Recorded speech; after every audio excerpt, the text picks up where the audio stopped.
Distribution tutorial by Rebecca Narvaez, Jennifer Kep, Chelsea Gamble, Carolyn Baker, and Alex Sitchbin. I know that when some people hear the word standard distribution would send some young people into panic mode.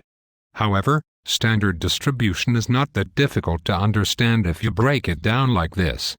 Now I know these images of mesokurtic, lipokurtic and platykurtic might sound like a bunch of lost dinosaurs, but in reality mesokurtic, platykurtic and leptokurtic are different ways to understand how peaked or flat a distribution is.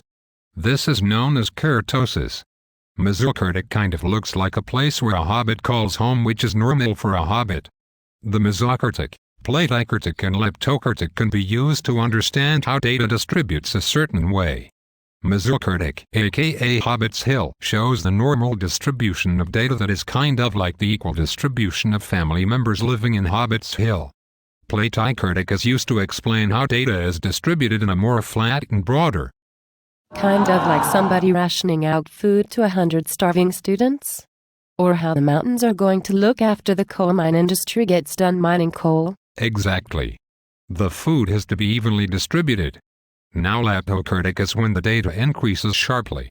Kind of like the gas prices after Christmas. Or the sale of hot wings the day of the Super Bowl.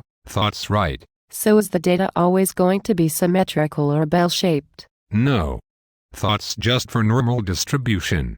And normal distribution is a symmetrical distribution having half of the data above and half of the data below the mean. Sometimes it's off to the left. And this is known as a negatively skewed distribution. So when it's to the right, is it going to be a positively skewed distribution? Exactly. Now we are going to talk about descriptive statistics. Descriptive statistics are procedures used to summarize a set of data. There are two different procedures that you can use to summarize the data. One is using the measure of central tendency. This includes the mean, which is the average of a set of data. Median, which is the number that divides the distribution in half. And the mode, which is the score in the distribution which occurs the most. The second procedure that you can use is measures of dispersion or variability. Wait. What is variability? Variability is the extent to which scores spread out around the mean. This includes range, variance and standard deviation. The range is the measure of variability that is computed by subtracting the smallest score from the larger score. For example, if there are 3 students who took a test and the grades were 85, 70 and 98, you would subtract 70 from 98 to find the range. So in the example the range would be 28.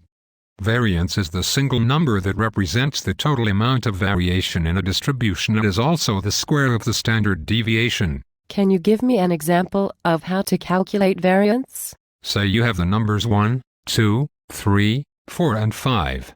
Subtract each of the numbers in the set by the mean number. In this example the mean is 5. 1 minus 3 equals negative 2. 2 minus 3 equals negative 1.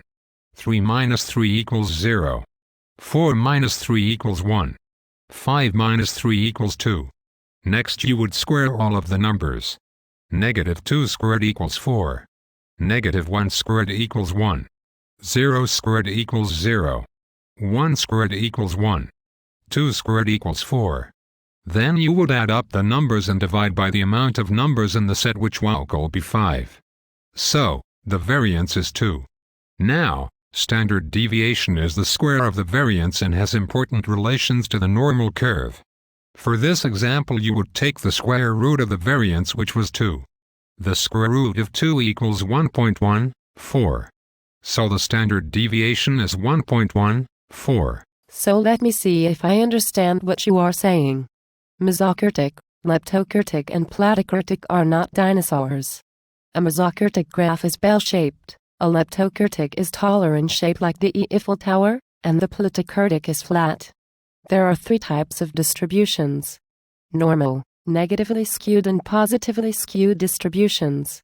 There are 2 types of descriptive statistics: measure of central tendency, which involves mean, median and mode, and measures of dispersion or variability, which includes range, variance and standard deviation. That's correct. Good job for today. Now for your extra credit I need someone to test my chainsaw on.